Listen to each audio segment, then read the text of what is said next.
Hello champions, welcome back to optimistic Jeet channel. आधुनिक इतिहास यानी कि मॉडर्न हिस्ट्री ऑफ इंडिया की सीरीज जो हम कर रहे हैं उसमें आज हमारा डिस्कशन का टॉपिक है ब्रिटिश कंक्वेस्ट ऑफ मराठास और एंग्लो मराठा वॉर, यानी कि मराठा पर ब्रिटिश विजय और आंग्ल मराठा युद्ध। ये हमारा आज का टॉपिक है और ये टॉपिक मॉडर्न हिस्ट्री में मेरी नज़रों में सबसे ज़्यादा फैक्चुअल टॉपिक है।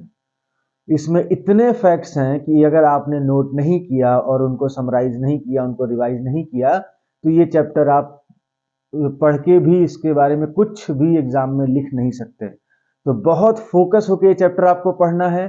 कोई भी ऐसी चीजें नहीं होनी चाहिए जो आप इसको मिस कर दें, ठीक है। This chapter is going to be too factual for all of you. Please note down all the important facts, because if you could not note down the facts, then you will not in the condition that to summarize the chapter. Please note down everything, because it is the most factual chapter in the whole modern history book. So we will start the discussion for this session.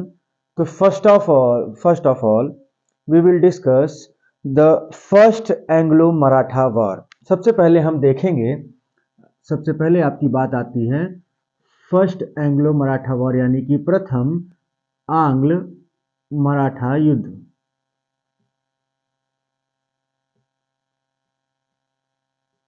ये आपका start होता है 1775 से और ये चलता है 1782 तक। 1775 से 1782 तक आपका पहला आंग्ल मराठा युद्ध चलता है। अब जब हम आंग्ल मराठा युद्ध की बात करते हैं तो सबसे पहले हम देखेंगे कि क्यों ये युद्ध हुआ। Why the war was fought after the death of Peshwa Madhavrao, Sawai Madhavrao became the new Peshwa of Maratha. तो क्या होता है, आपके मराठा के पेशवा हैं पेशवा माधवराव, ठीक है।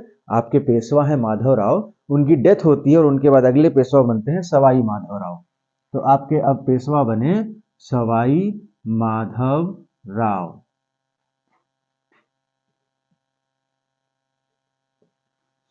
सवाई माधवराव आपके पेशवा बनते हैं मराठा एम्पायर के। और रघुनाथ राव, जब चूंकि अभी क्या हुआ, इनसे पहले थे आपके पेशवा माधवराव, पेशवा माधवराव के बाद बने हैं सवाई माधवराव। अब सवाई माधवराव जो पेशवा बने तो इनको चैलेंज करते हैं रघुनाथ राव। कौन इनको चैलेंज करता है?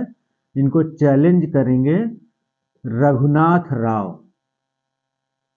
रघुनाथ राव रघुनाथ राव इनको चैलेंज करते हैं। और रघुनाथ राव का एक दूसरा नाम है रघोबा।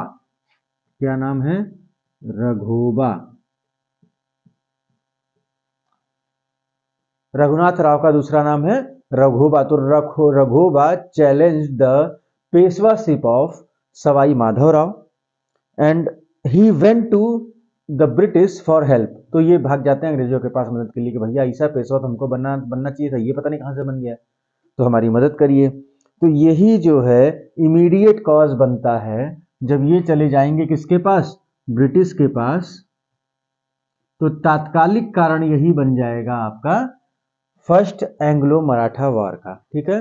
प्रथम आंग्ल मराठा युद्ध का जो तात्कालिक कारण बनता है वो रघुनाथ राव का ब्रिटिश के पास मदद मांगने जाना, ठीक है। After that we will discuss the course of war. अब युद्ध के दौरान क्या क्या चीजें होती हैं अब हम उनको देखते हैं, ठीक है। तो सबसे पहले होगा ट्रीटी ऑफ सूरत। क्या होगा यहाँ पे? सबसे पहले होगा ट्रीटी ऑफ सूरत। बहुत सारी ट्रीटी हैं, आपको एक एक नोट डाउन करनी है, क्योंकि अगर आपने कोई भी मिस की तो फिर आप याद नहीं कर सकते। आप ये नहीं कह सकते कि हमसे इस टॉपिक के सारे क्वेश्चन सॉल्व हो जाएंगे। फैक्ट्स बहुत ज़्यादा हैं, कोशिश करिए इसको। और जब हम एग्ज़ाम्स के अप्रॉक्सीमेटली 1 और 2 मंथ्स पहले जो भी हम समराइज वीडियोस देंगे जो आपको अप्रैल में देंगे, उसमें हम कोशिश करेंगे कि सभी फैक्ट्स को हम छोटे से हिस्से में बना के आपको दे सकें। फिलहाल आपको डिटेल में पढ़ाई करनी है। तो ट्रीटी ऑफ सूरत होती है 7 मार्च 1775 को। क्या है? It was signed between Raghunath Rao and British government at Bombay. तो ये ट्रीटी किसके बीच में होती है? रघोबा एंड ब्रिटिश, ठीक है, इनके बीच में ये ट्रीटी होती है। नोट डाउन करते रहिएगा।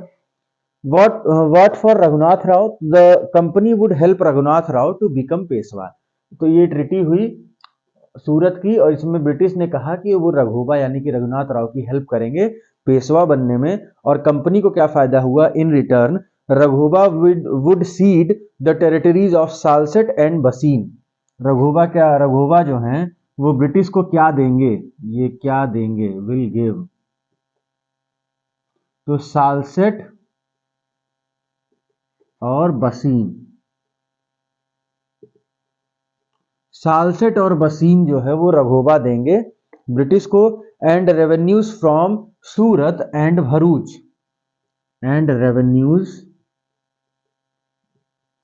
From Surat and Bharuch. तो देखिए क्या होता है, रघोबा ब्रिटिश को देंगे सालसेट और बसीन का क्षेत्र, और राजस्व देंगे कहाँ का? सूरत का और भरूच का राजस्व देंगे ब्रिटिशर्स को। और इसके बाद होती है बैटल ऑफ एडस। क्या होती है? Battle of Adas. अभी इसी ट्रीटी के बाद नेक्स्ट आपका होता है बैटल ऑफ अदस। अब यहां पे क्या हुआ बैटल ऑफ अदस में? The English army led by कॉलोनल kidding defeated the Marathas but they retained control over Poona. तो मराठा जो आपका साम्राज्य था वो पूना में था, आपको उसकी गद्दी आपको पता ही होगा। आप लोगों ने मेडिवल हिस्ट्री में अगर पढ़ा होगा मराठा तो वहां पे आपको ये जानकारी मिली होगी, बट नहीं मिली है तो हम इसको आपको बता दे रहे हैं कि पूना में आपका मराठा साम्राज्य था, जो Maratha empire was in Poona. तो इस युद्ध में ब्रिटिश जीत तो जाते हैं, ठीक है, मराठा को हरा देते हैं ब्रिटिशर्स, लेकिन फिर भी पूना उनके अंडर में रहता है, मराठा के अंडर में, ठीक। ये होता है बैटल ऑफ अदस। अब इसके बाद ही होती है आपकी ट्रीटी ऑफ पुरंदर। यही जो बैटल ऑफ अदस हुआ, इसके बाद नेक्स्ट आपकी होगी ट्रीटी ऑफ पुरंदर, पुरंदर की संधि। ट्रीटी ऑफ पुरंदर होती है 1776 में। The treaty of Surat was annulled. Annulled क्यों की गई? मतलब ये हो गई यहाँ पे जो ट्रीटी ऑफ सूरत थी ये, वो यहाँ पे कर दी गई एन्यूल्ड, यानी कि रद्द कर दी गई। सबसे पहला प्रावधान था पुरंदर की संधि का कि जो सूरत की संधि थी 1775 7 मार्च की, उसको कैंसिल कर दिया गया, उसको रद्द कर दिया गया। And the British left the side of Raghunath Rao and was sent to Gujarat and decided that he be given a pension by Peshwa government at Poona. तो क्या होता है कि वो रघुनाथ की जो साइड होती है उसको छोड़ देते हैं। किस संधि में? पुरंदर की संधि में ये रघोबा जो है इनकी साइड छोड़ देते। अभी तक ब्रिटिश इनकी साइड ले रहे थे कि हम भाई आपको पेशवा बनने में मदद करेंगे, अब वो नहीं कर रहे हैं। क्या होगा कि रघुनाथ राव को भेज देंगे वो कहाँ? गुजरात में, और उनको रख देंगे पेंशन पे। और पेंशन कौन देगी? पेंशन देगी जो पूना की गवर्नमेंट है, यानी कि जो हमारा पेशवा गवर्नमेंट है पूना की, वो उनको पेंशन देगी, ठीक। The British left the side of Raghunath Rao and was sent to Gujarat and decided that he be given a pension by Peshwa government at Pune. However, the Treaty of Purandar could not be implemented due to sudden important events. The American War of Independence was broken out and French was helping the Americans. At the same time, French adventurer Savile de Lubin reached Pune. क्या होता है देखिए, ये संधि तो हुई लेकिन ये इंप्लीमेंट नहीं हुई, लागू नहीं हो पाई, क्योंकि उसी समय आपका अमेरिका में स्वतंत्रता का युद्ध शुरू हो गया था और उसमें जो फ्रांसीसी थे वो अमेरिका की मदद कर रहे थे। तो ये सब जब पूरा ध्यान ब्रिटिशर्स का वहां चला गया तो उनका फोकस यहाँ उतना नहीं रहा, और ये जो आपकी ट्रीटी थी, पुरंदर की संधि थी, वो इम्प्लीमेंट नहीं हो पाई, यानी कि वो लागू नहीं हो पाई।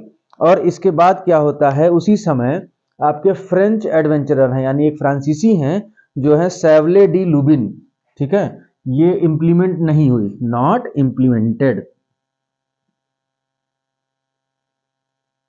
लागू नहीं हुई। और आपके फ्रेंच एक हैं Chevalier de Lubin.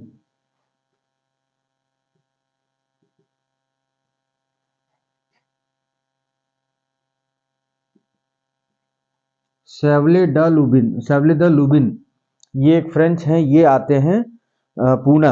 As a result Warren Hasting scrapped the treaty of Purandar and sent the British army to help the British government at Bombay. तो क्या होगा यहाँ पे कि जब ये फ्रांसीसी आ गए पूना, ठीक, तो अब ब्रिटिशर्स को लगी मिर्ची और उन्होंने क्या किया, जो पुरंदर की संधि जो इम्प्लीमेंट नहीं हो पाई क्योंकि उन्होंने बीच में इसको खत्म कर दिया और अपनी एक सेना भेजी बॉम्बे। ठीक, अपनी सेना भेजी जिससे कि वो इन लोगों को, किसको, मराठा को, पेशवा को हरा सकें। तो अब होती है यहाँ पे जब वो भेजते हैं आर्मी, तो वहां पे होता है बैटल ऑफ तालेगांव। ठीक है, इसी के बाद आपका होगा battle of Talegaon. Battle of Talgaon भी कहते हैं इसको। तालगांव का युद्ध होगा और उसमें मराठा जो है वो जीत जाएंगे और मराठा आर्मी को लीड कर रहे हैं महदजी शिंदे। यहाँ पे मराठा जो हैं उनको लीड कौन कर रहा है, लेड बाय महदजी शिंदे। सब नोट करते रहिएगा, बहुत फैक्ट्स हैं इसमें। हम इसको आप कहेंगे तो हम दोबारा फिर कभी इसको शॉर्ट में रिवाइज करवा देंगे। फिलहाल इसको आप लोग नोट डाउन करें और हो सके तो वीडियो को बार बार, जब ये वीडियो कंप्लीट हो जाएगी तो इसको बार बार देख के रिवाइज कर लीजिएगा, थोड़ा सा वीडियो की स्पीड बढ़ा के। ठीक है, तो अब क्या होगा कि यहाँ पे महादजी शिंदे लीड कर रहे हैं और मराठा यहाँ पे जीत जाते हैं। ठीक, मराठा क्या होंगे, जीत जाएंगे, इसमें बैटल ऑफ तालगांव में। ठीक, तालगांव के युद्ध में जीत जाते हैं। The English army surrendered and signed humiliating treaty with the Peshwa named treaty of Wadgaon, treaty of Badgaon, Hindi में इसको हम बड़गांव कहते हैं। ठीक है, तो इसके बाद होगी treaty of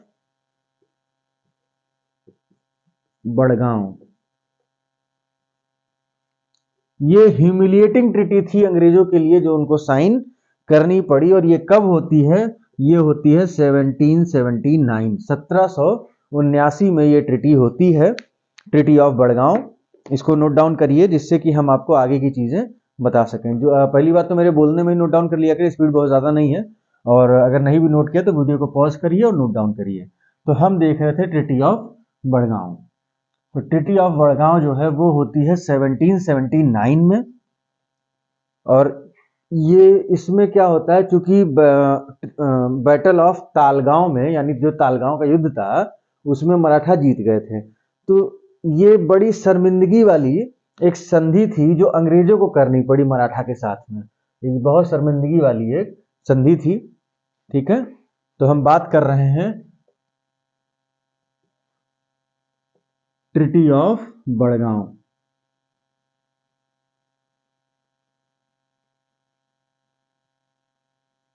seventeen treaty of Badgaon में क्या होगा, the Bombay government would return all the territories captured after 1773। 1773 का रेगुलेटिंग एक्ट याद है, तो इसके बाद में जो भी टेरिटरी 1773 के, जो 1773 है उसमें जो भी उसके बाद टेरिटरी ली थी ब्रिटिशर्स ने, वो सभी के सभी मराठा को वापस करेंगे। ठीक है, इसको नोट डाउन कर लीजिएगा। The Bombay government would return all the territories captured by it after 1773। Scindias will get a part of the revenue from the Bharuch. इसके अलावा क्या बात होगी कि जो भरूच है, भरूच के रेवेन्यू का, यानी कि जो वहां का राजस्व है उसका एक पार्ट सिंधिया को भी मिलेगा। ठीक है, जो सिंधिया थे उनको भी मिलेगा। However, Hastings rejected this treaty and sent an army under the leadership of Colonel Goddard and captured Ahmedabad and Vasai. तो इसको हेस्टिंग जो है इसको रिजेक्ट कर देते हैं। कौन रिजेक्ट करता है, हेस्टिंग इसको रिजेक्ट कर देते हैं। और जब हेस्टिंग इसको रिजेक्ट कर देते हैं तो वो अपनी एक आर्मी भेजते हैं और उसके बाद में अहमदाबाद और वसई पे कब्जा कर लेते हैं। ये भेजते हैं आर्मी और उस पर कहाँ कब्जा करेंगे? अहमदाबाद एंड वसई। अहमदाबाद और वसई पे कब्जा कर लेते हैं हेस्टिंग अपनी सेना भेज के। However the Marathas defeated the English army under Goddard in Poona.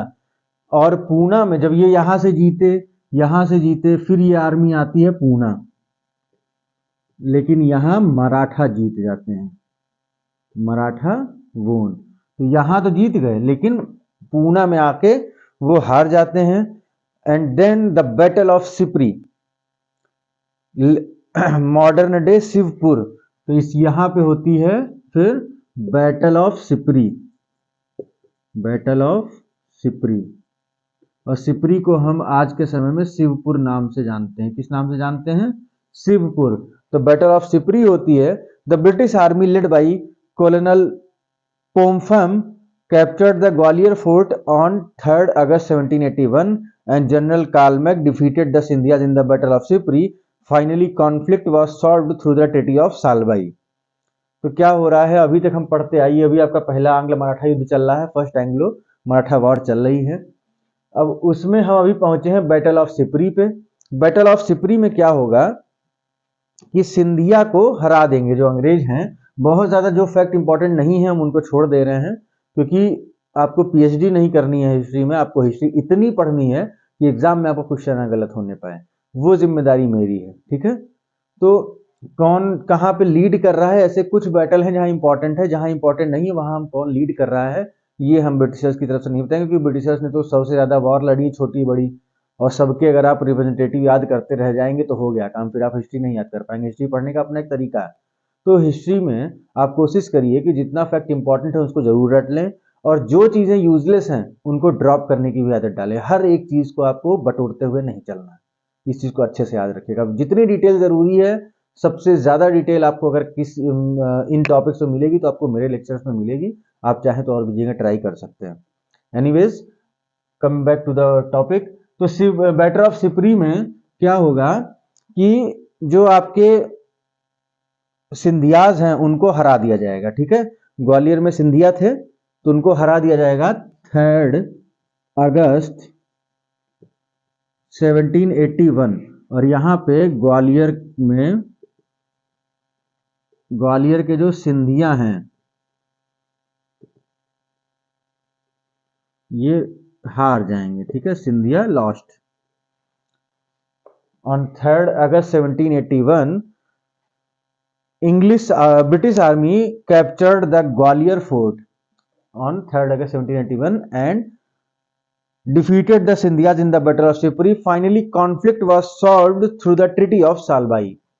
अब इसके बाद में होगी ट्रीटी ऑफ सालबाई। क्या होगी? Treaty of Salbai. सालबाई की संधि होती है 1782 में, और इसी के साथ आपका जो first battle of first Anglo Maratha war है वो खत्म होगा आपका। तो ट्रीटी ऑफ सालबाई 1782 में क्या है? This treaty was signed between Poona government under the Peshwa and British government with the mediation of Mahadji Scindia. ठीक, तो अब ये सालबाई की जो संधि है इसकी 2 पार्टीज हैं। ठीक है, एक तो आपके मराठा हैं और दूसरे आपके ब्रिटिश हैं, और इसमें मीडिएशन कर रहे हैं यानी मध्यस्थता कर रहे हैं, मध्यस्थता महदजी सिंधिया। कौन कर रहे हैं? महदजी सिंधिया। महदजी सिंधिया यहां पे मीडिएशन कर रहे हैं। इसके प्रोविजंस की अगर हम बात करें, the first provision is Madhav Narayan Rao will be accepted as Peshwa and the British will not support the cause of Raghunath Rao. तो पहला पॉइंट है कि अब पेशवा कौन होंगे? माधव नारायण राव। ठीक है, इसमें क्या हुआ? माधव नारायण राव जो हैं वो आपके बनेंगे पेशवा, माधव नारायण राव। ठीक, पहला पॉइंट। दूसरा पॉइंट कि जो रघोबा थे यानी कि रघुनाथ राव, उनकी साइड जो है वो अब ब्रिटिश नहीं लेंगे, उनकी साइड अब ब्रिटिश नहीं लेंगे।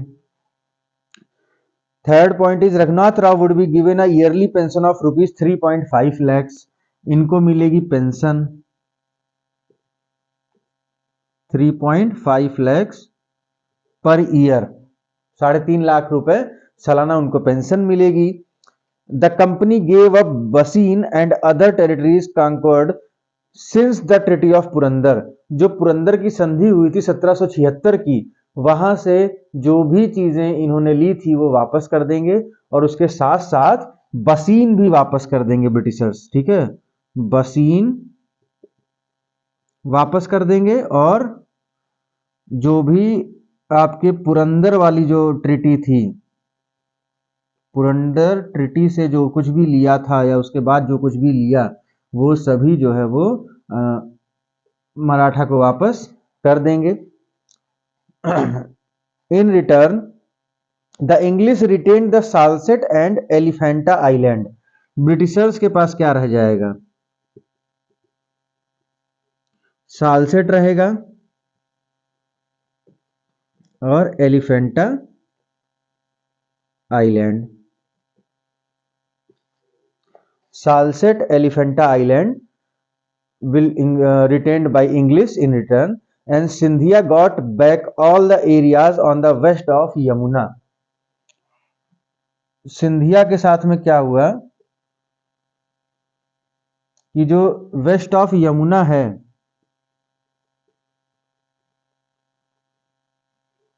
वेस्ट ऑफ यमुना, तो वो हिस्सा जो है इनको वापस मिल जाएगा। Scindia got back all the area on the west of Yamuna, Yamuna के पश्चिम का हिस्सा जो है वो सिंधिया को मिल जाएगा। इसको नोट डाउन करिए जिससे कि हम इसको रफ करके आगे आपको चीजें और बता सकें। I am saying again and again that is this chapter is so factual, so please be concentrate and note down all the important fact because these all are relatable for your examinations.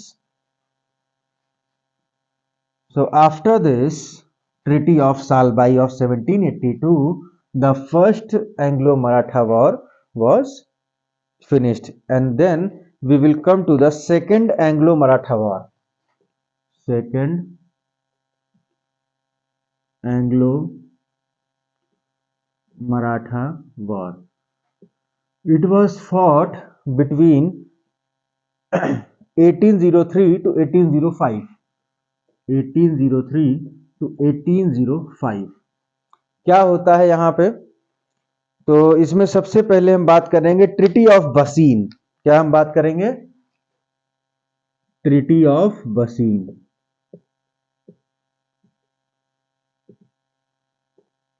या subsidiary alliance, इसी को हम बोलते हैं, मतलब जो treaty of बसीन है वो एक सब्सिडरी अलायंस थी, ठीक है, यानी कि सहायक संधि। बसीन की संधि या सहायक संधि जो होती है आपकी दिसंबर 1802 में, दिसंबर 1802, दिसंबर 1802।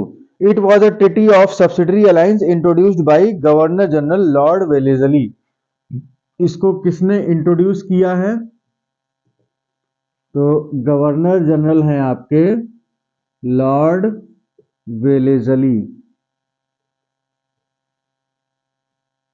गवर्नर जनरल लॉर्ड वेलेजली जो हैं वो इंट्रोड्यूस करते हैं सब्सिडरी अलायंस यानी कि सहायक संधि।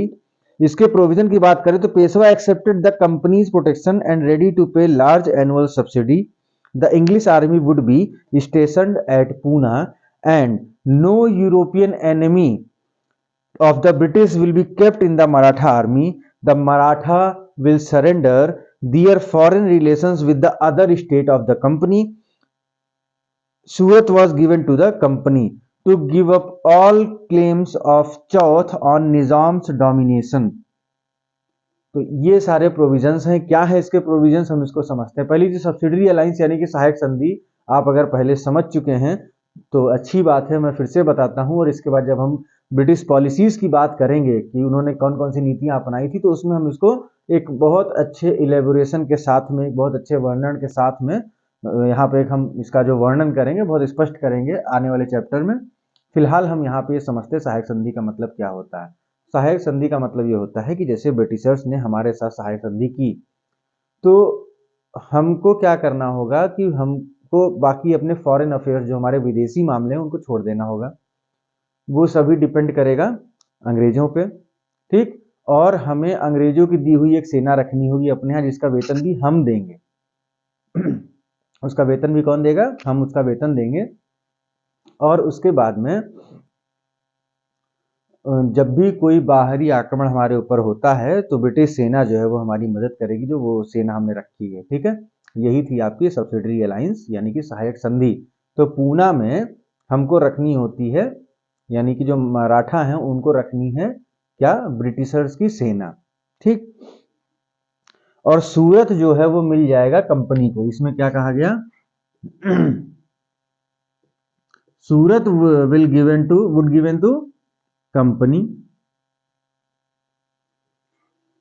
and after that to give up all the claims of Chauth on Nizams domination।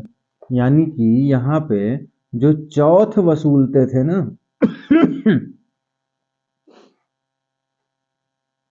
जो चौथ था कहाँ से? निजाम से। निजाम से यानी कि हैदराबाद। जो निजाम से चौथ वसूलते थे उसको गिव अप करना होगा, ठीक है। गिव अप क्लेम ऑन चौथ।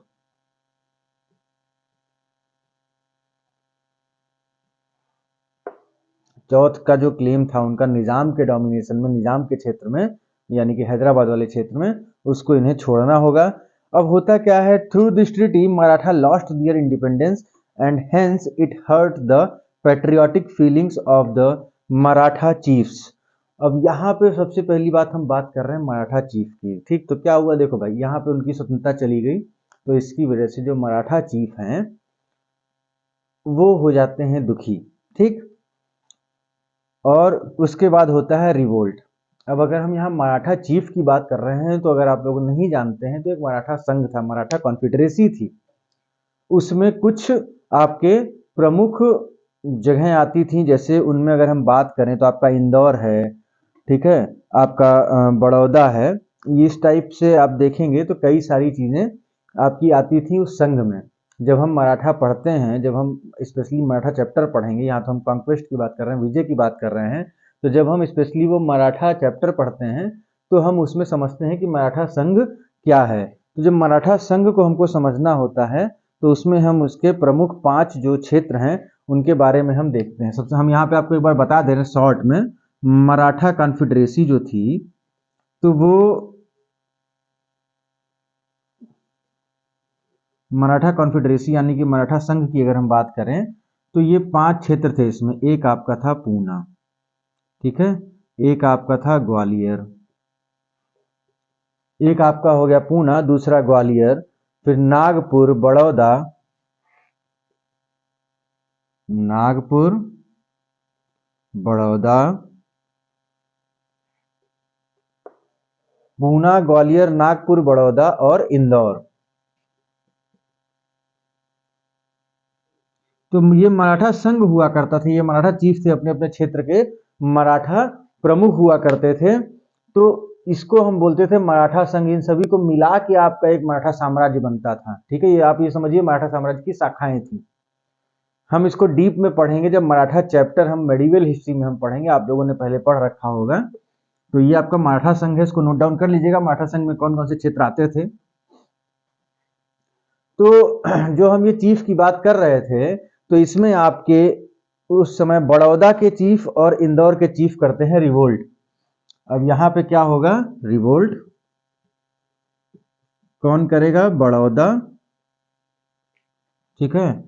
एक तो बड़ौदा के गायकवाड़ और इंदौर के होलकर।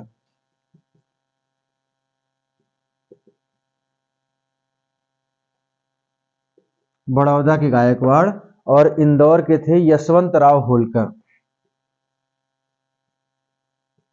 यशवंत राव होलकर ये क्या करते हैं? यशवंत राव होलकर और गायकवाड़ ये करते हैं विद्रोह। और इसी के बाद आपका शुरू होगा जो युद्ध का है। तो हम बात करेंगे अब कोर्स ऑफ वॉर। तो कोर्स ऑफ वॉर में जब हम बात करते हैं तो उससे पहले हम बता दें, मैं थोड़ा सा यहाँ पे गलती कर गया हूँ। गलती ये हो गई है कि रिवोल्ट में इन्होंने साथ नहीं दिया था। एक्चुअल में क्या था, ये दो वो लोग थे जो रिवोल्ट में जिन्होंने मराठा का साथ नहीं दिया था। ठीक है, यहाँ पे जब रिवोल्ट होगा तो आप इसको सही कर लीजिएगा, didn't support in revolt, didn't support in revolt. तो जो बड़ौदा के गायकवाड़ थे और इंदौर के यशवंतराव होलकर, ये उस रिवोल्ट में साथ नहीं देते हैं। और रिवोल्ट करता कौन है, तो ग्वालियर के दौलत राव सिंधिया। रिवोल्ट करता कौन है हम उसको देख लें, तो रिवोल्ट में करते हैं आपके सिंधिया करेंगे। ठीक है, दौलत राव सिंधिया।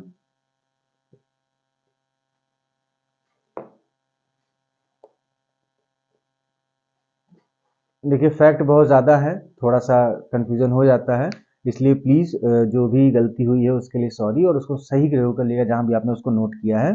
तो दौलत राव सिंधिया हैं ग्वालियर के,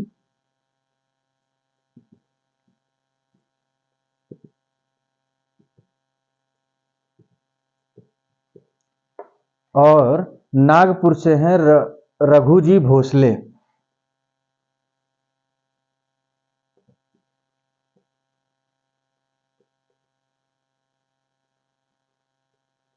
नागपुर से हैं रघुजी भोसले और ग्वालियर से हैं दौलत राव सिंधिया।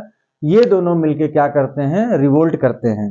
अब जब युद्ध होता है तो युद्ध के भी आप देखेंगे तो दो हिस्से हैं, ये आपने देख लिया। अब हम इसको रफ कर दें। युद्ध जब ये हो रहा है, जो सेकेंड हम एंग्लो मराठा वॉर की बात कर रहे हैं, तो उसमें ये रिवोल्ट होता है। तो इस रिवोल्ट में दो हिस्से हैं। एक तो आपका हो जाएगा जो नॉर्थ की तरफ से आ रहा है, ठीक है, जो आपका उत्तरी भारत का क्षेत्र है वहां पे, और एक आपका हो जाएगा जो डेक्कन के क्षेत्र में है नीचे की तरफ। तो डेक्कन में इंग्लिश आर्मी को लीड कर रहे हैं वेलेजली। तो इसमें यहाँ पे डेक्कन में अगर हम बात करें तो वेलेजली लीड कर रहे हैं। कौन लीड कर रहा है, वेलेजली कर रहे हैं। Arthur Wellesley led the English army the battle of Assaye near Aurangabad. अब यहाँ पे होती है डेक्कन में, जब हम बात करते हैं तो यहाँ होती है बैटल ऑफ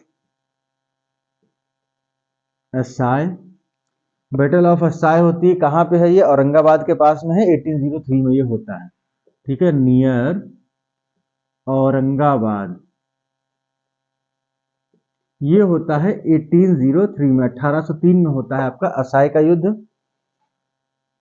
और एक होता है बैटल ऑफ अरगांव, इसी में एक होता है बैटल ऑफ अरगांव।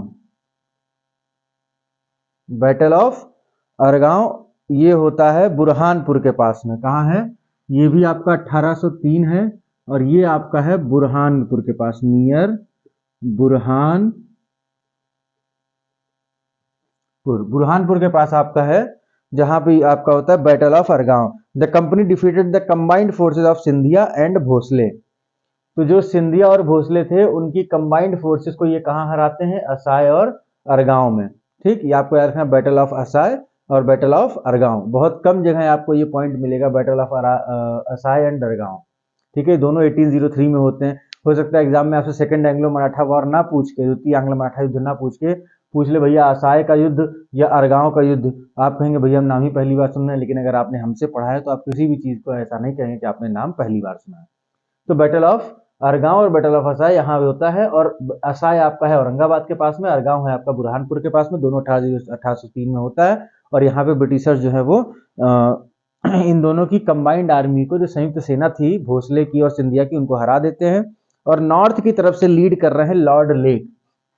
डेक्कन की तरफ से ये लीड कर रहे थे, और नॉर्थ की तरफ से लीड कर रहे हैं Lord lake. Lord lake lead कर रहे हैं नॉर्थ की तरफ से।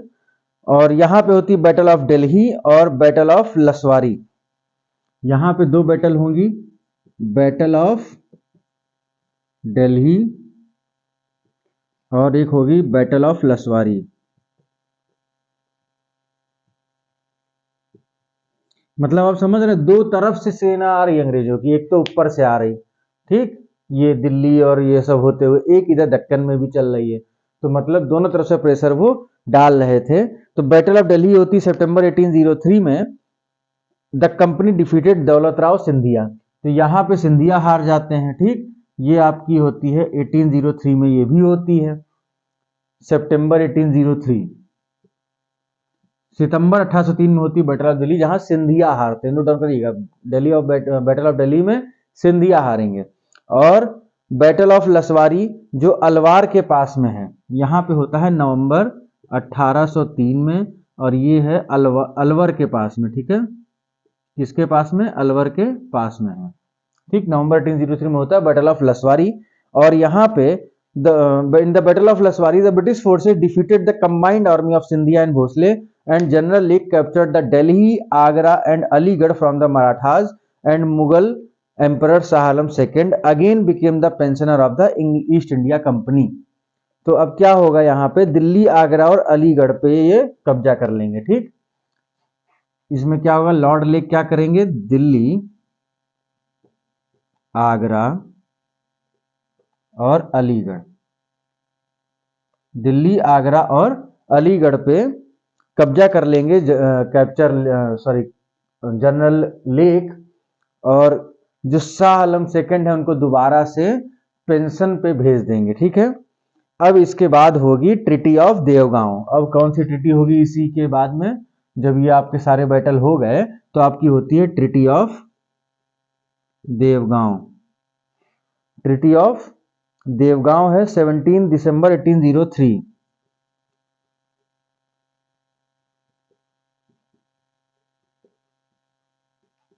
17 दिसंबर 1803 को होती है आपकी देवगांव की संधि।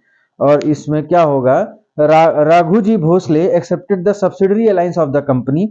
तो भोसले जो हैं वो कंपनी की सहायक संधि को स्वीकार करते हैं। सहायक संधि में आपको पता है क्या है चीजें, हम पहले भी बता चुके हैं कि आप अपने फॉरेन अफेयर्स उनके हाथ में दे देंगे, अपने यहाँ उनकी सेना रखेंगे, उस सेना का वेतन आप खुद देंगे, ठीक है। और अब किसी भी शत्रु, जो अंग्रेजों के जो शत्रु देश होंगे, शत्रु कंपनी होगी, उनको अपने दरबार में जगह नहीं देंगे, ये होती सहायक संधि। तो यहाँ पे कौन साइन कर रहा है इसमें, ट्रीटी ऑफ देवगांव में, तो ये साइन कर रहे हैं Bhosle. And areas given to English, तो अब इसमें भोसले सब्सिडरी अलायंस साइन कर देंगे, ठीक है। और उसके अलावा यहाँ पे आपका क्या आएगा, ब्रिटिशर्स को कौन कौन सी जगह मिलती हैं। तो ब्रिटिशर्स को पहली बात तो हम यहाँ देख लेते हैं, ये किसको मिल रहा है, ब्रिटिश को। ब्रिटिश को चीजें मिलती हैं, उसमें सबसे पहले आएगा बालासोर, फिर कटक, बालासोर, कटक, और तीसरा है entire kingdom west to the Wardha river. Entire kingdom west to Wardha river, जो वर्धा नदी है उसके पश्चिम का साम्राज्य जो है वो ब्रिटिश को मिल जाएगा। और इसके अलावा एक संधि होती है ट्रीटी ऑफ सुरजी अर्जन। तो जो देवगांव वाली ट्रीटी है वो होती है सिंधिया के साथ में, किसके साथ में होती है, रघुजी भोसले, ठीक है। ये किसके साथ में होती है, भोसले के साथ में, भोसले के साथ में होती है ट्रीटी ऑफ देवगांव। और दूसरी ट्रीटी होती है ट्रीटी ऑफ सुरजी अर्जन। सब एग्जाम में आई हुई हैं, बहुत इंपॉर्टेंट है। Treaty of Surji Arjan, treaty of Surji अर्जन गांव,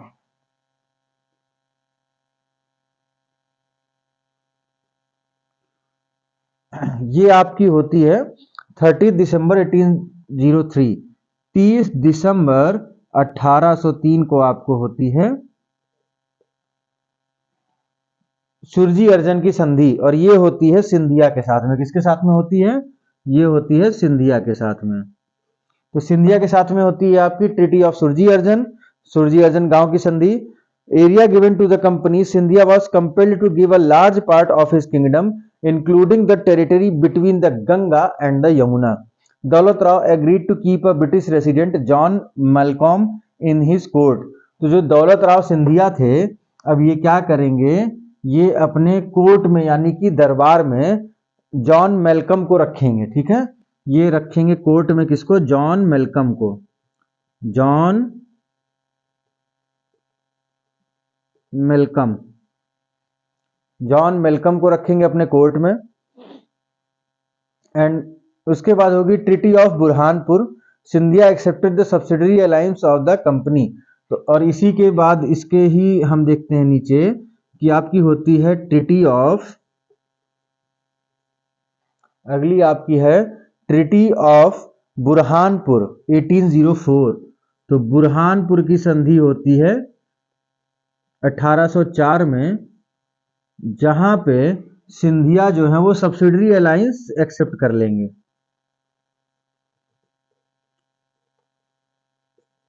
सब्सिडरी अलायंस यानी कि जो सुरजी अर्जन की संधि के बाद आपकी होती है बुरहानपुर की संधि 1804 में, वहां पे सिंधिया अंग्रेजों की सहायक जो संधि है, सब्सिडरी अलायंस है, उसको एक्सेप्ट कर लेते हैं। और इसके बाद आपकी होती है ट्रीटी ऑफ राजपुर घाट। क्या होती है आपकी? ट्रीटी ऑफ राजपुर घाट। इसके बाद क्या होगा? ट्रीटी ऑफ राजपुर घाट। पीछे बैक करके वीडियो आप इसको जो मैंने रफ किया पूरा नोट डाउन कर सकते हैं। और बुरहानपुर की संधि के बाद आपकी होती है राजपुर घाट की संधि, ठीक है। ट्रीटी ऑफ राजपुर घाट, ये आपकी होती है 1805 में, 24 दिसंबर 1805। 24 दिसंबर 1805 को आपको होती है राजपुर घाट की संधि। This time it was between Holkar and the company. और ये किसके बीच होती है? होलकर के बीच में और कंपनी के बीच में। तो ये चीजें आपकी हो गई। अब हम देखते हैं कि इमीडिएट रीजन की अगर हम बात करें, जो ये ट्रीटी ऑफ राजपुर घाट होता है, हम इसकी अगर बात करें तो इस सब के पीछे रीजन क्या रहा? जो ये हम संधि की बात कर रहे हैं, जैसे ट्रीटी ऑफ राजपुर घाट की जब हम बात करते हैं तो हम इसको आगे देखेंगे। इस ट्रीटी के रीजन क्या रहा, ये संधि क्यों होती है, हम उसके कारणों पे यहाँ पे थोड़ा सा प्रकाश डालेंगे और आप इसको समझ लेंगे। तो सारी चीजें आपको याद रखनी है। देवगांव की संधि किसके किसके बीच होती है? सुरजी अर्जन की संधि किसके किसके बीच होती है? बुरहानपुर की संधि किसके बीच होती है? भोसले किस संधि में सहायक संधि स्वीकार करते हैं? कहाँ पे होलकर सहायक संधि स्वीकार करेंगे, ठीक है, कहाँ पे भोसले सहायक संधि स्वीकार करेंगे? इस तरीके के सवाल आते रहेंगे। और अगर आपने हमारे लेक्चर को ध्यान से पढ़ा है और नोट डाउन किया है तो इन सब में आपको प्रॉब्लम नहीं होनी है। खैर, हम आगे बढ़ते हैं। तो अगला हमारा पॉइंट है immediate reason for the treaty of Rajpur Ghat. तो राजपुर घाट की संधि क्यों होती है? तो 1801 में क्या होता है? Peshwa Bajirao second had killed Vitthuji Rao Holkar, ठीक है। 1801 में क्या हुआ? जो पेशवा थे बाजीराव सेकंड, ठीक है, पेशवा बाजीराव सेकंड, उन्होंने किसको मार दिया? विट्ठोजी राव होलकर को। किसको मार दिया? विट्ठोजी राव होलकर को। विट्ठोजी राव होलकर को मार दिया पेशवा बाजीराव सेकंड ने, ठीक, जो कि यशवंत राव होलकर के भाई थे। When Yashwantrao launched an offensive attack, Peshwa took refuge in Bassein and approached Wellesley for his protection. As per subsidiary alliance treaty, English had also engaged in this war. तो अब क्या हुआ कि पेशवा जो बाजीराव सेकंड थे, इन्होंने इनको मारा, ठीक, जो कि यशवंत राव के भाई थे। अब यशवंत राव ने अटैक किया बाजीराव पे। यशवंत राव ने अटैक किया बाजीराव पे। और इसके बाद में क्या होगा कि जो पेशवा हैं वो जाकर बसीन में, वो जाकर क्या करेंगे? बसीन में शरण लेंगे और वेलेजली से प्रोटेक्शन मांगेंगे। वेलेजली से क्या करेंगे? प्रोटेक्शन मांगेंगे। और चूंकि सब्सिडरी अलायंस साइन कर चुके थे पेशवा सहायक संधि साइन कर चुके थे, तो उसमें अंग्रेज क्या करते हैं? उनकी मदद उनको करनी पड़ेगी, क्योंकि अंग्रेजों ने भी तो वो ट्रीटी साइन की है, वो सहायक संधि साइन की है। तो अब अंग्रेज जो होंगे वो साथ देंगे किसका? बाजीराव सेकंड का, पेशवा का। और इसके बाद वो क्या होगा, होलकर जो हैं वो अंग्रेजों को हरा देंगे कॉलोनल मॉनसन को, कहाँ पे, कोटा के पास में, ठीक है, और दिल्ली की तरफ बढ़ जाएंगे। तो सबसे पहले क्या होगा, ये होलकर आए इनको मारने, अंग्रेजों ने इनकी हेल्प की क्योंकि अंग्रेजों ने इनके साथ साइन की है सहायक संधि, और सहायक संधि में कि अगर आपके ऊपर कोई भी दूसरा साम्राज्य आपके ऊपर हमला करता है या कोई भी पड़ोसी साम्राज्य आपके ऊपर हमला करता है तो हम आपको बचाने आएंगे, ऐसा अंग्रेजों ने कहा था, और हम आप सेना रखो, पैसा आप दो, ये अंग्रेजों ने कहा था। तो अब वो मौका आया और अंग्रेजों ने साथ दिया बाजीराव का, तो अब होलकर ने कर दिया अटैक, और होलकर ने जब अटैक किया तो सबसे पहले उन्होंने कोटा के पास में, कोटा जब राजस्थान में पड़ता है, वहां पे उनको हरा दिया अंग्रेजों को। ठीक, इन्होंने कोटा, इनके जो भाई थे यशवंत राव होलकर, इनके भाई थे यशवंत राव होलकर, तो इन्होंने कोटा में इनको हराया, किसको, अंग्रेजों को, और बढ़ गए दिल्ली की तरफ। हर चीज लिख नहीं रहा हूं, नोट डाउन जरूर कर लीजिएगा जितना कुछ भी मैं बोल रहा हूं, ठीक। However, lieutenant colonel Ochterlony successfully defended Delhi. अब दिल्ली तो ये पहुंच गए लेकिन दिल्ली को जीत नहीं पाए, दिल्ली को अंग्रेजों ने डिफेंड कर लिया, बचा लिया। फिर होती है battle of ding, the company defeated one detachment of Holkar army. इसी में होती है आपकी बैटल ऑफ डिंग, क्या होगी, बैटल ऑफ डिंग होगी, जहां पे होलकर की आर्मी को, बैटल ऑफ डिंग किसके बीच में हो रही है, अंग्रेजों और होलकर के बीच में। तो होलकर की सेना का एक टुकड़ी होती है जिसको बैटल ऑफ डिंग में अंग्रेज हरा देते हैं, ठीक। Another detachment of Holkar forces which was led by Yashwant Rao was defeated by General Lake, hence with no choice Holkar agreed to sign the peace treaty. तो अब क्या हो गया कि जब भैया होलकर जो है यहाँ पे डिंग में, जब डिंग में जो उनकी आर्मी थी छोटी, उसको भी हराया अंग्रेजों ने।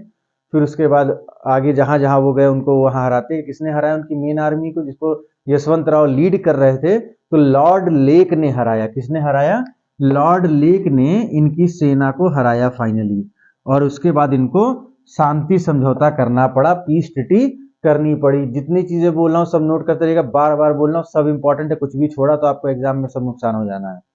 तो इस ट्रीटी के, यानी कि जो आपकी ट्रीटी ऑफ राजपुर घाट थी, उसके प्रोविजन क्या थे, ठीक है। इस संधि में जो आपकी राजपुर घाट की संधि है उसके प्रावधान क्या थे, who signed the treaty from the English side, तो ये आपको नहीं पढ़ने की जरूरत है। और इसमें हम देखते हैं ब्रिटिशर्स को क्या मिलता है, तो north of river Chambal and Bundi hills,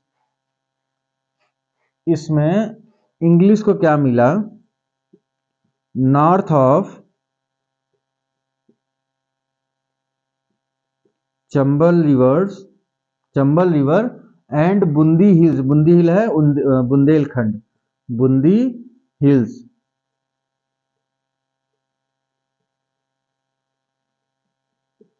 Bundi hills है आपका बुंदेलखंड में।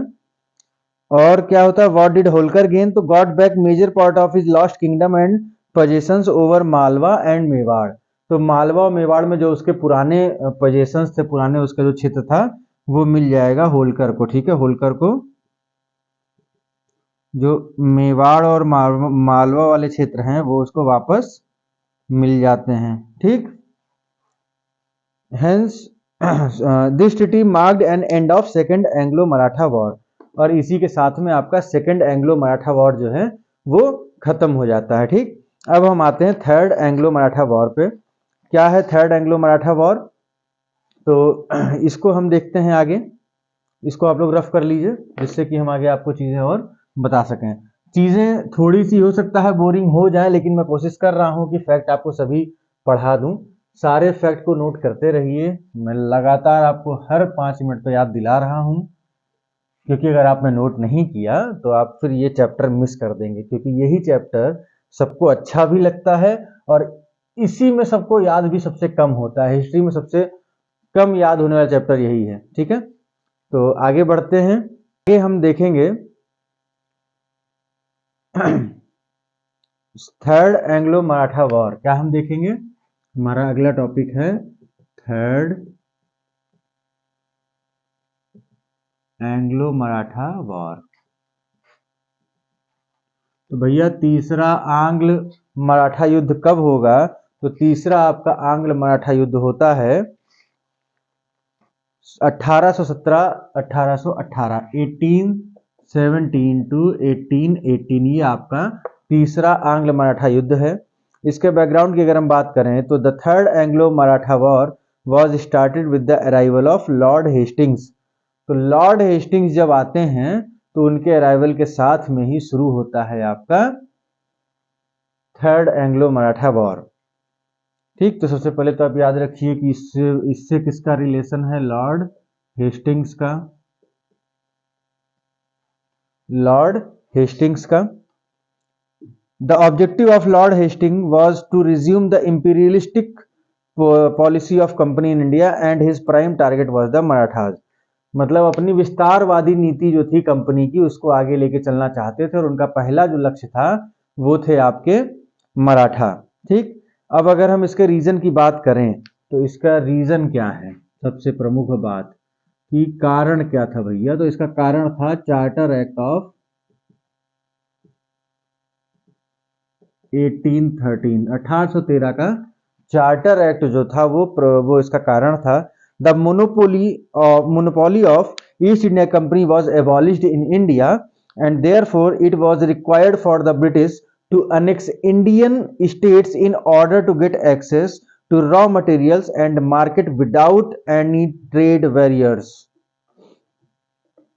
अब क्या हुआ, ईस्ट इंडिया कंपनी को एकाधिकार मिल गया था, भारत में व्यापार का एकाधिकार मिल गया था ईस्ट इंडिया कंपनी को इस चार्टर एक्ट से।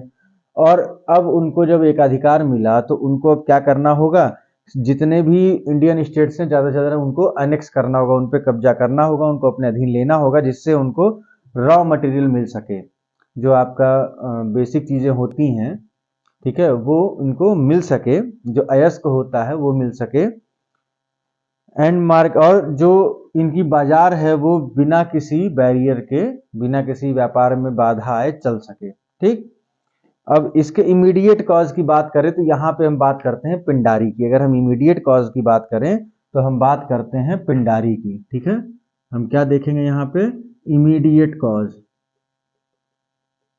Immediate cause. तो इमीडिएट कॉज में आपका आता है The British campaign against the Pindaris caused to be an immediate factor for Third Anglo-Maratha War।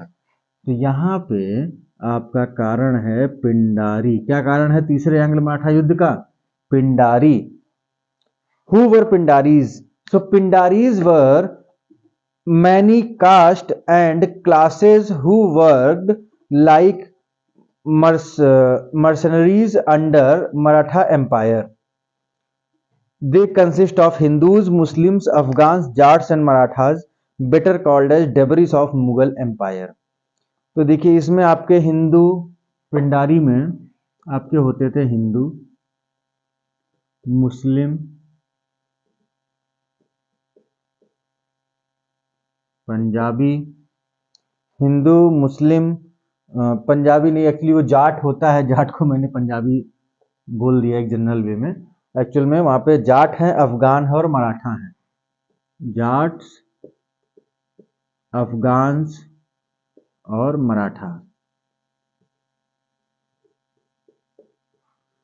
ये थे पिंडारी। और ये क्या होता था कि ये एक इर्रेगुलर आर्मी, यानी कि एक सेना थी, लेकिन इर्रेगुलर थी, हमेशा नहीं रहती थी, अपना काम करते थे, जब कभी जरूरत होती थी तो ये सेना के लिए युद्ध लड़ लेते थे, फिर अपना जाके किसानी करते थे। ठीक, तो ये रेगुलर सेना नहीं थी, रेगुलर आर्मी थी। ठीक, और इसको मुगल साम्राज्य के अवशेष के रूप में भी देखा जाता है। ठीक है, इसको कहा जाता है debris of the Mughal empire. ठीक, they can also be called as irregular army of the Marathas. Important leaders were Chitu, Wasil Mohammad, Karim Khan. इनके अगर हम लीडर्स की बात करें तो वो है चित्तू, करीम खान और वसील मोहम्मद, वसील मोहम्मद और करीम खान। ये आपके पिंडारीज के इंपॉर्टेंट लीडर्स थे। Why British launch the campaign against Pindaris, so we will discuss here. When the Maratha Sardars became weak, they started raiding the territories of the British the company accused Marathas to giving shelter to Pindaris in 1812 the Pindaris plundered the English district. देखो ऐसा है, पहले इनको time time पे पैसा वगैरह सब कुछ मिल जाता था। अब क्या हुआ, धीरे धीरे मराठा होने लगे थे वीक। और जब वीक हो रहे हैं तो इनको इनकी ज़्यादा युद्ध वगैरह में मदद नहीं ले रहे हैं, क्योंकि इनको जितनी देर मदद कर जो जिस युद्ध में मदद करेंगे उसमें इनको देना ही पड़ेगा कुछ ना कुछ। तो अब इनको ज़्यादा युद्ध में मदद पे नहीं ले रहे हैं और इनका खर्चा चलता था इसी से। ठीक है, ये लूटने के ही इनको एक ही कला थी, लूटना। इनको लूटना आता था। ठीक है, तो ये पिंडारी जो थे ये मराठा सेना के बहुत बड़े हथियार थे कि मराठा युद्ध लड़ने जाते थे साथ में पिंडारी को लेके जाते थे। ये बकायदा वहाँ सबको बिल्कुल निर्दयता से मार के और वहाँ से लूटपाट करके आते थे। जो लूटपाट करके आते थे तो वही इनका, उसी से इनका खर्च चलता था। ठीक है, पिंडारियों का। तो अब पिंडारी क्या हो गए कि पिंडारी अब को काम नहीं था, लेकिन उनके पास जो कला थी वो एकमात्र थी लूटने वाली, तो अब वो आगे लूटेंगे। और वो क्या करते हैं, 1812 में मिर्जापुर और शाहाबाद को लूट लेते हैं। ठीक है, पिंडारी क्या करेंगे, 1812 में मिर्जापुर और शाहाबाद, मिर्जापुर और शाहाबाद को 1812 में 1812 में लूट लेते हैं। ठीक, और ये जो थे ये थे ब्रिटिश के अंडर में। ये डिस्ट्रिक्ट किसके अंडर में थे, ब्रिटिश के अंडर में थे। और उसके अलावा नॉर्दर्न सरकार में भी रेड करते हैं। 1816 में नॉर्दर्न सरकार यानी कि उत्तरी सरकार में भी, नॉर्दर्न सरकार यहाँ भी रेड करते हैं, यानी कि वहां भी जाते हैं लूटपाट करने। तो ये सब चीजें हो रही और ये सब था अंग्रेजों का क्षेत्र। So because of this, Lord Hastings decided to suppress the Pindaris and Marathas in one sweep. The English forces were led by Thomas Hislop, and the English forces effectively crushed the Pindaris by January 1818. अब ये scene आपको समझ में आया कि पिंडारी जो है वो अंग्रेजों के जो जिले थे उन पे हमला करते हैं, वहां लूटपाट करते हैं। क्यों? क्योंकि अब उनको मराठा सेना में काम नहीं मिल रहा था। तो 1818 में, ठीक है, अब यहां तक हमने देखा 1816। 1818 में जो ब्रिटिश सेना है वो दमन कर देती है पिंडारी का। ठीक है, 1818 में पिंडारी का दमन करते हैं। 1818 में पिंडारी का दमन ब्रिटिशर्स करते हैं।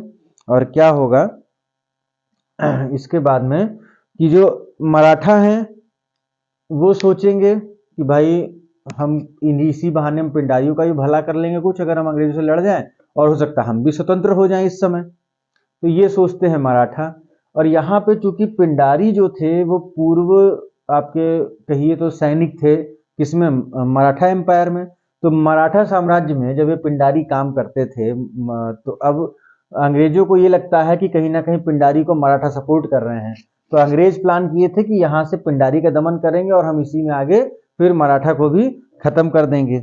और इधर मराठा सोच रहे हैं कि हम ब्रिटिश को हरा देंगे अगर हम पिंडारियों का साथ देते हैं आगे, तो हम भी आज़ाद हो जाएंगे। लेकिन इसमें जो है क्या हुआ, 1818 में पिंडारियों को बिल्कुल बुरी तरीके से हरा दिया अंग्रेजों ने। और इसके बाद होती है ट्रीटी ऑफ नागपुर। ठीक, ट्रीटी ऑफ नागपुर होगी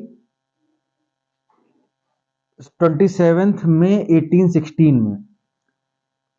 इधर ये सब चल रहा है, उधर 1816 में ट्रीटी ऑफ कौन सी है, 1816 में आपकी है treaty of Nagpur.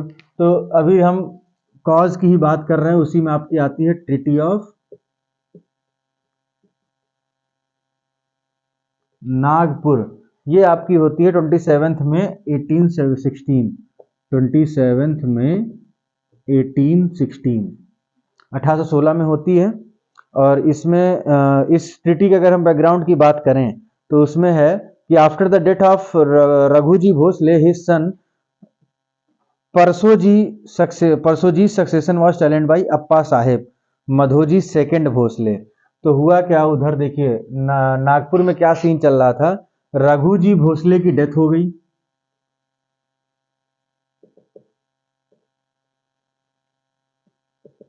Raghuji Bhosle died.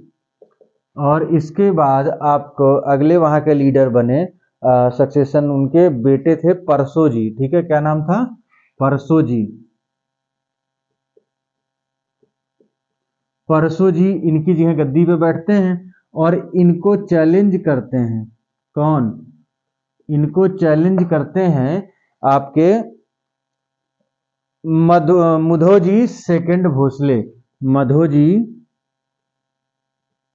द्वितीय भोसले, मधोजी भोसले द्वितीय। ठीक है, तो ये चैलेंज करते हैं परसो जी के सक्सेशन को, जो परसो जी गद्दी पे बैठते हैं उनको विरोध करते हैं।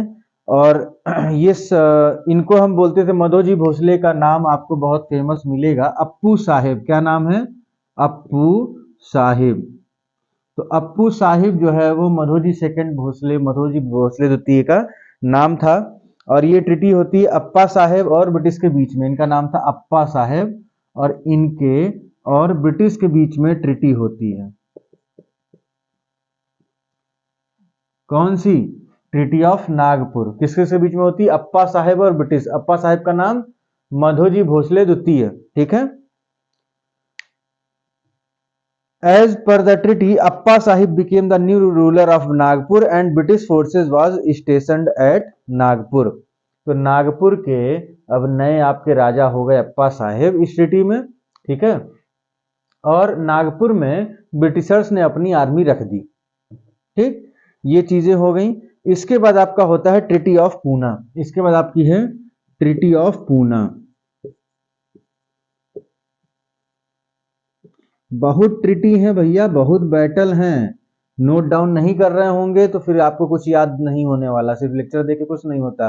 और चले जाइए जो बॉर्ड चैनल पे, जहाँ इतना डिटेल में बताया नहीं गया, वहां से आप 15 मिनट में पूरा जो है मराठा पढ़ लीजिए। फिर एग्जाम में नहीं आएगा क्वेश्चन तो फिर कोई जिम्मेदार नहीं होता, फिर जिम्मेदार आप ही होते हैं। तो डिटेल में पढ़ना है तो मेहनत करनी पड़ेगी। मेहनत करने को तैयार हैं तो ही सिविल सर्विसेज की तरफ बढ़िए। जो मेहनती नहीं है, जो लेबोरियस नहीं है, वो कभी भी सिविल सर्विसेज की तरफ ना जाएं। इतना आसान नहीं है, और अगर ढंग से मेहनत करें तो इससे आसान भी कोई एग्ज़ाम नहीं है। लेकिन ये आसान तब होगा जब आप एक सही तरीके से मेहनत करेंगे। ठीक है, जब तक आप कंटिन्यू नहीं रहेंगे, जब तक आप सतत रूप में अपनी तैयारी जारी नहीं रखेंगे, तब तक आप सिलेक्शन की उम्मीद ना करें। शॉर्टकट से, कुछ छोटे छोटे नोट से, कुछ छोटे छोटे वीडियोस से पढ़ के, और आपको अगर लगता है कि यूपीएससी निकलेगा, तो आप बहुत बड़े भ्रम में हैं मेरे भाई। आप सभी से मेरा विनम्र निवेदन है कि ढंग से पढ़िए, बहुत अच्छे से पढ़िए। इतना आसान नहीं है ये एग्ज़ाम। आप लोग शॉर्ट के चक्कर में पता नहीं क्यों ही आप लोग इतना पीछे भागते हैं कि हमें छोटे लेक्चर्स मिल जाएं, शॉर्ट नोट्स मिल जाएं। उससे कुछ नहीं होना है। एक बार डिटेल पढ़ लीजिए, उसके बाद में शॉर्ट पे जाएंगे तो बेटर है। आप स्टार्टिंग से ही सोचे इतना लंबा लंबा हम नहीं पढ़ेंगे तो भैया फिर भगवान ही मालिक हैं आपके। खैर, आते हैं हम आगे। तो आगे होती है आपकी ट्रीटी ऑफ पूना। ये भी आपकी सब्सिडरी अलायंस है। ये होगी 13 जून 1817। कब होती है? 13 जून 1817 ट्रीटी ऑफ पूना। पूना की संधि होती है। ये पुणे नहीं है, पूना है, पूना। ठीक है, पूना, पूना की संधि है, पुणे की नहीं है। बिल्कुल गलती नहीं होनी चाहिए, हम बता दे रहे हैं। हमारे लेक्चर देख के भी गलती कर देते तो हो गया काम आप लोगों का। जो गलती मुझसे होती मैं खुद ही उसको सही कर देता हूँ, उसके अलावा तो मैं नहीं उम्मीद करता कि आप लोगों से गलती होगी। खैर, तो ट्रीटी ऑफ पूना यानी पूना की संधि 13 जून 1817 को होती है, और ये भी एक सहायक संधि है। अगर हम इसके बैकग्राउंड की बात करें तो हम देखते हैं क्या है इसका background of treaty of Poona. So the Peshwa Bajirao second had signed the treaty of बसीन इन 1802 which made Peshwa dependent on the company. तो भैया देखिए, 1802 में पेशवा बाजीराव द्वितीय ने 1802 में पेशवा बाजीराव द्वितीय ने आपकी ट्रीटी ऑफ बसीन यानी कि बसीन की संधि साइन की थी। Because of this Peshwa dependent on the company. Peshwa अब निर्भर हो गए कंपनी पे। Peshwa Bajirao second wanted to free his kingdom from the British control. अब पेशवा बाजीराव सेकंड चाहते थे कि जो उनका किंगडम है, जो उनका साम्राज्य है, उसको अंग्रेजों से मुक्ति दिलाई जाए। Therefore he began to reassert his authority over the Gaikwad of Baroda, who had friendly relations with the English and laid claim over the tribute of Kathiawar and Baroda. अब क्या होता है कि जो बड़ौदा के गायकवाड़ हैं, ठीक है, अब यहाँ पे रोल किसका आएगा? जब हम ये ट्रीटी की बात कर रहे हैं तो पहली बात तो यहाँ पे आ गया बाजीराव सेकंड। ठीक है, बाजीराव सेकंड की हम बात करेंगे। ये पेशवा इन्होंने 1802 में बसीन की संधि, ट्रीटी ऑफ बसीन पे साइन किया था, ठीक। और फिर उसके बाद डिपेंडेंट हो गए थे अंग्रेजों पे। अब ये चाहते थे अंग्रेजों से छुटकारा पाना, सबसे पहले तो ये सबसे पहले क्या करेंगे, जो बड़ौदा के गायकवाड़ हैं, ठीक है, अब ये क्या करेंगे, गायकवाड़ ऑफ बड़ौदा, जो बड़ौदा के गायकवाड़ है उन पे अपनी अथॉरिटी साबित करने की कोशिश करते हैं, अपनी शक्ति या अपनी सत्ता साबित करने की कोशिश करते हैं। क्यों? क्योंकि जब मराठा कॉन्फेडरेसी बना था, मराठा संघ बना था, तो उसमें भले ही वो 5 शाखाएं हैं, लेकिन उसमें जो आपका पेशवा था वो एक समय सबसे ऊपर हुआ करता था। बाद में फिर सब इक्वल हो जाते हैं, वो बातें अलग हैं, लेकिन एक समय वो सबसे ऊपर हुआ करता था। तो अपनी उसी शक्ति को, उसी पावर को वो दिखाने की कोशिश करता है गायकवाड़ ऑफ बड़ौदा को, ठीक। और उस जो ये गायकवाड़ ऑफ बड़ौदा हैं, इनकी इंग्लिश से बड़ी अच्छी बनती थी, इंग्लिश के दोस्त थे, ब्रिटिशर्स के ये दोस्त थे। तो अब क्या होगा देखते हैं आगे। तो the ruler of Baroda sent his prime minister Gangadhar Shastri, अब ये इनके ऊपर पावर दिखा रहे हैं, फिर ये क्या करेंगे, इनके पीएम हैं गंगाधर शास्त्री, क्या नाम है, गंगाधर शास्त्री, इनको भेजते हैं नेगोशिएट करने के लिए, ठीक है। तो गायकवाड़ ऑफ बड़ौदा अपने प्रधानमंत्री गंगाधर शास्त्री को भेजते हैं बाजीराव सेकंड, पेशवा बाजीराव द्वितीय के पास में नेगोशिएट करने के लिए, लेकिन वो नेगोशिएशन फेल हो जाता है, ठीक है। बातचीत करने के लिए भेजते, लेकिन वो बातचीत फेल हो जाती है, असफल रहती है। However while returning he was killed by Trimbak ji, ठीक है, chief minister of Peshwa at Nasik. अब ये लौट रहे थे, नासिक पहुंचे, नासिक में जो पेशवा हैं उनके चीफ मिनिस्टर यानी कि सीएम, जो पेशवा हैं उनके चीफ मिनिस्टर हैं त्रिम्बक जी, क्या हैं, त्रिम्बक जी, ये मार देते हैं, ठीक है, मर्डर्ड, किसको मारे, गंगाधर शास्त्री को, बड़ौदा के जो गायकवाड़ हैं उनके प्रधानमंत्री को आपके पेशवा के यानी कि मराठा के जो चीफ मिनिस्टर थे त्रिम्बक जी, वो मार देते हैं, कहां पे, नासिक में। इंपॉर्टेंट है, ये सारा पॉइंट नोट रखिएगा। As a result the company sent his army and surrounded Poona, the Peshwa surrendered before the company and expected the treaty of Poona. तो क्या होता है कि अब जब ये सारी चीजें चल रही हैं तो कंपनी फिर अपनी आर्मी भेजती है और पूना को चारों तरफ से घेर लेती है, और उसके बाद भैया सरेंडर कर देते हैं पेशवा बाजीराव सेकंड, और उसके बाद आपकी होती है ट्रीटी ऑफ पूना। क्या होती है आपकी, ट्रीटी ऑफ पूना, जो हम यहाँ पे पढ़ रहे थे 13 जून 1817 की। इसमें प्रोविजंस क्या होंगे, the Peshwa accepted the dissolution of Maratha confederacy, जो मराठा संघ है, नोट कर लीजिएगा, ट्रीटी ऑफ पूना के प्रोविजन में सबसे पहले लिखिए कि जो मराठा संघ है उसके विघटन को पेशवा स्वीकार करते हैं। सबसे पहला पॉइंट, मराठा संघ के विघटन को पेशवा स्वीकार करते हैं। The Peshwa accepted the dissolution of Maratha confederacy and area given to British, the number 1 Konkan fort, ठीक है। अब इसमें इंग्लिश को क्या मिलता है, इंग्लिश को क्या मिलेगा, तो ये है कोंकण फोर्ट यानी कि कोंकण का किला, कोंकण फोर्ट मिला, और बुंदेलखंड मालवा, ठीक है, और क्या मिला, बुंदेलखंड और मालवा,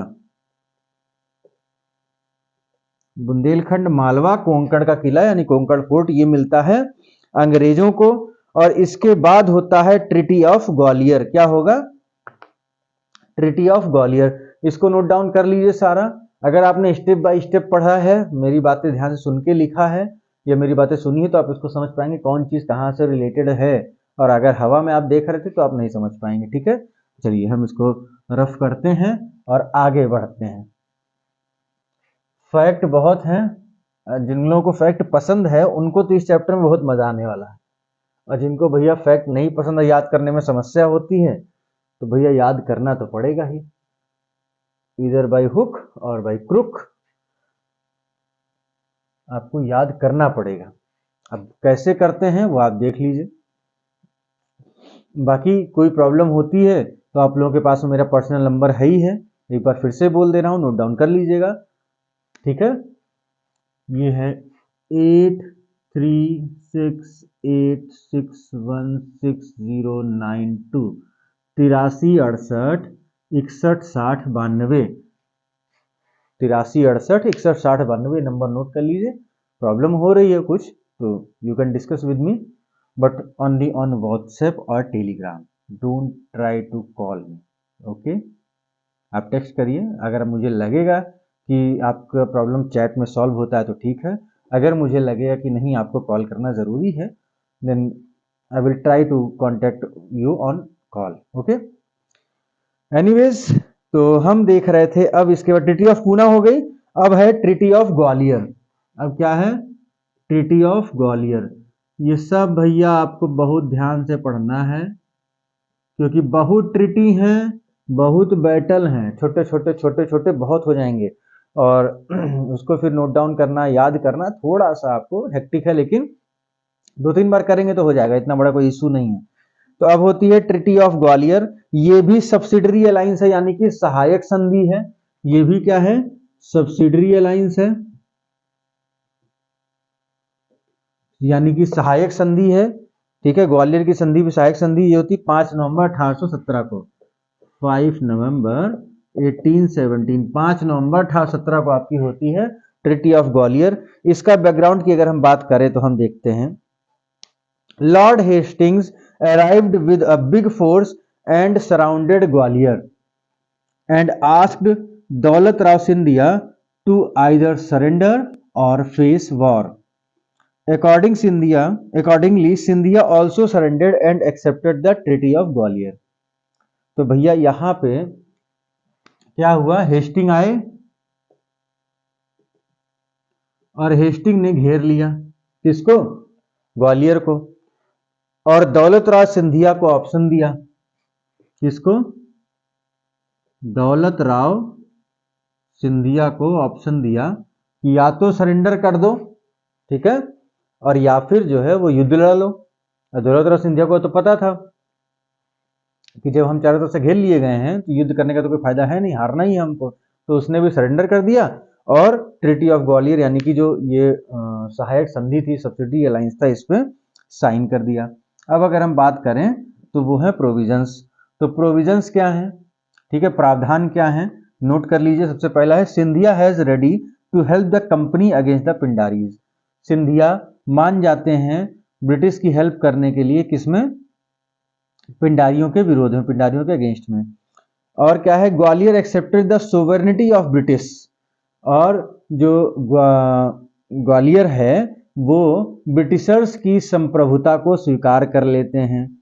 अब हम देखते हैं फाइनल कॉन्फ्लिक्ट, अंतिम युद्ध, ठीक है, या निर्णायक युद्ध। तो निर्णायक युद्ध की जब हम बात करते हैं तो इसमें हम देखते हैं कि the Maratha forces again rose to fight for their independence.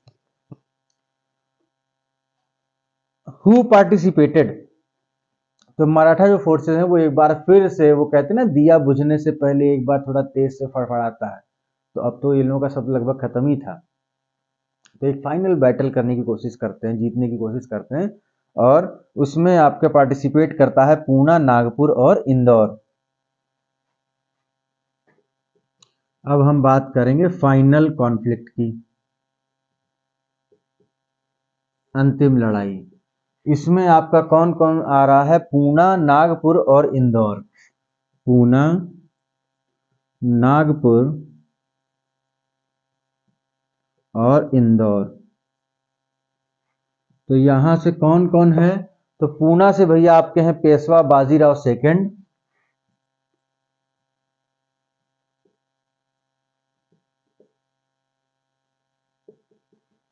Nagpur से आपके अप्पा साहिब। और इंदौर से आपके हैं मल्हार राव होलकर। कौन है? मल्हार राव होलकर। ये लीड करते हैं तीनों लोग किसमें, फाइनल कॉन्फ्लिक्ट में, अंतिम संघर्ष में। और ग्वालियर और बड़ौदा, ग्वालियर और बड़ौदा इसमें रहेंगे न्यूट्रल, ना तो वो अंग्रेजों की तरफ और ना तो वो मराठा संघ की तरफ, ठीक है। और इसमें होती है सबसे पहले बैटल ऑफ खड़की, या इसको हम बोलते हैं बैटल ऑफ किकरी या गणेश खिंड, ठीक है। तो यहां पे अब होगी बैटल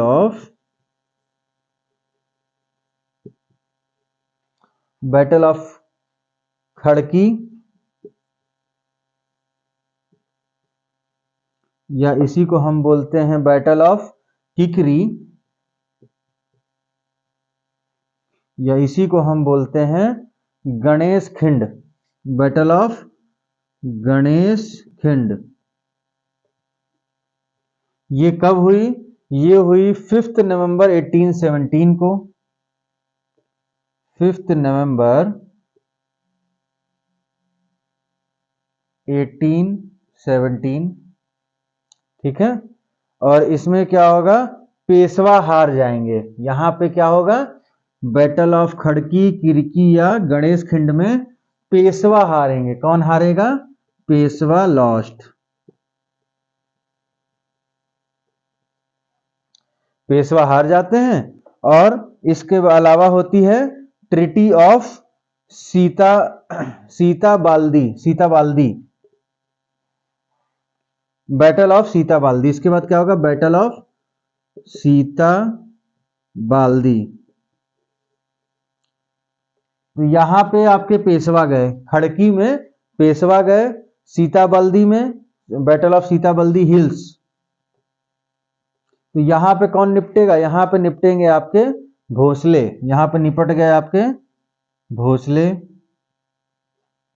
और तीसरा फाइट हुआ बैटल ऑफ मेहिदपुर, बैटल ऑफ मेहिदपुर। तो बैटल ऑफ मेहिदपुर जो है ये होता है 21 सितंबर 1817 को, 21 सितंबर 1817 को।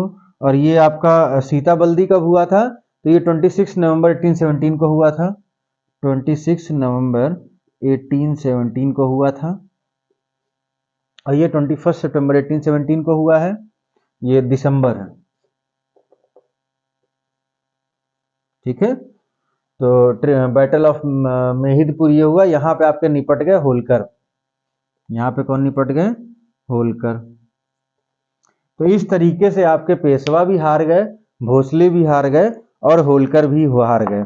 अब इसके बाद आपका फाइनल एक ट्रिटी है, और इसके बाद हम देखेंगे रिजल्ट, और इसके साथ आपका ये चैप्टर जो है वो, यानी कि जो ये टॉपिक है वो खत्म हो जाएगा। इसको नोट डाउन करिए जिससे कि हम आगे बढ़ें, वीडियो पॉज करके।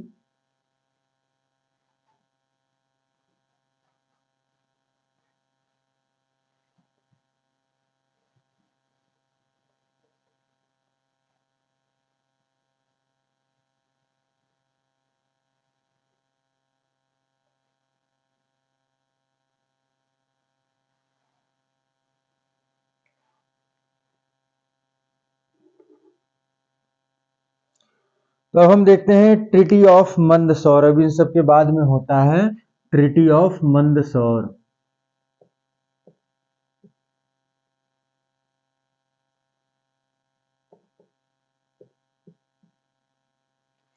ट्रिटी ऑफ मंदसौर ये होती है इंग्लिश और होलकर के बीच में, इंग्लिश एंड होलकर के बीच में होती है ट्रिटी ऑफ मंदसौर। क्या होता है हम इसको देखते हैं। In the treaty of Mandsaur, area given to the English south of the Narmada including Khandesh and renounced his claim over the Rajput states. तो एरिया कौन सा दिया गया अंग्रेजों को, south of the Narmada, English को मिला south of Narmada, south of Narmada and renounced his claim over Rajput state, claim over Rajput state. यहाँ पे क्या कह रहा है कि जो राजपूत क्षेत्र थे, राजपूत राज्य थे, उन पर भी अपने जो उनका अधिकार था उसको दोबारा से उन्होंने दिखाया, जताया। And in this way, Holkar became the last Maratha chief to sign the Treaty of Subsidiary Alliance. तो होलकर वो आखिरी आपके मराठा संघ के मराठा चीफ थे, वो आखिरी मराठा चीफ थे जिन्होंने सब्सिडरी अलायंस पे यानी कि सहायक संधि पे साइन किया। इंपॉर्टेंट पॉइंट है, नोट कर लीजिए।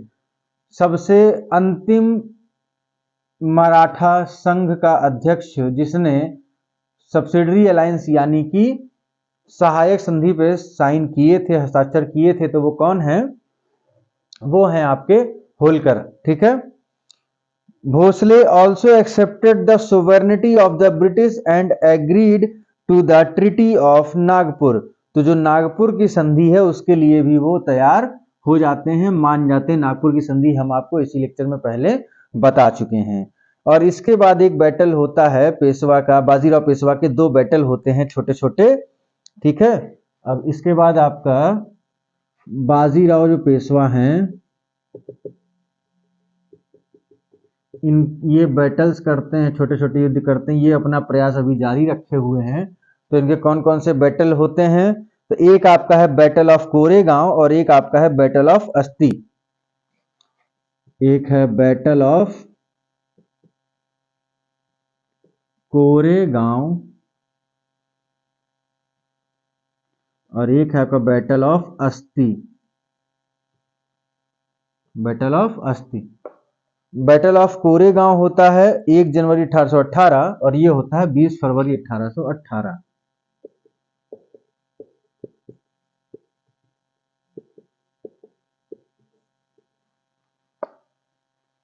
Battle of Koregaon 1 January 1818 and battle of अस्ती 20 फरवरी 1818।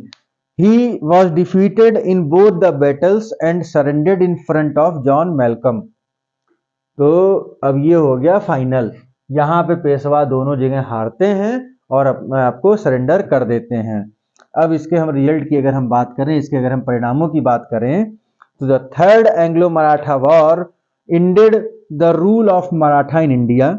Lord Hastings dethroned the Peshwa and Peshwaship and pensioned off the Bajirao second in Bithoor near Kanpur.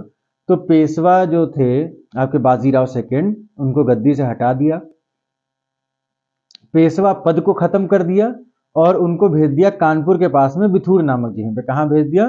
Kanpur के पास में बिथुर नामक जगह पे, और उनको रख दिया पेंशन पे। ठीक है। अब उनको पेंशन मिलेगी, बाकी पेशवा का पद जो है वो अब खत्म हो गया है। And after that the kingdom of Poona was brought under the direct control of Bombay government. अब जो पूना राज्य था वो पूरी तरीके से बॉम्बे गवर्नमेंट, बॉम्बे सरकार जो थी उसके अंडर में आ गया, अंग्रेजों की बॉम्बे सरकार के। A small kingdom of Satara was carved out and was given to Pratap Singh, descendant of Shivaji. तो शिवाजी के डिसेंडेंट हैं, यानी कि शिवाजी की पीढ़ी, शिवाजी की जनरेशन के हैं, पीढ़ी में हैं। कौन? प्रताप सिंह। और उनको मिलता है सतारा का हिस्सा। सतारा का जो क्षेत्र है, सतारा का किंगडम है, वो अंग्रेज देते हैं शिवाजी की ही के पीढ़ी में नीचे आते हैं प्रताप सिंह उनको। ठीक। And thus by 1818 the English had brought the entire Indian subcontinent except Sindh and Punjab under their control directly और इनडायरेक्टली। तो अब सिंध और पंजाब को छोड़ के बाकी सब पे कब्जा हो चुका है। अब इसके आगे जो सिंध और पंजाब और भी जो क्षेत्र हैं हम उनको देखेंगे नेक्स्ट लेक्चर में। आज का लेक्चर थोड़ा बड़ा था क्योंकि हमें टॉपिक पूरा कवर करना था। टॉपिक बीच में छोड़ते तो नेक्स्ट टॉपिक में इसी टॉपिक को जब हम आधा छोड़ के आगे बढ़ते तो आपको इस टॉपिक के फैक्ट नहीं समझ में आते। सो यहाँ पे मजबूरी थी लेक्चर थोड़ा बड़ा करने की। बाकी आप लोग पढ़िए, चीज़ें जो नहीं समझ में आती कमेंट में लिखिए। छोटी मोटी गलतियाँ मुझसे होती हैं, थोड़ा सा अनुभव की कमी है जिसकी वजह से चीज़ें हो जाती हैं, उसके लिए क्षमा प्रार्थी हूँ आप सभी से।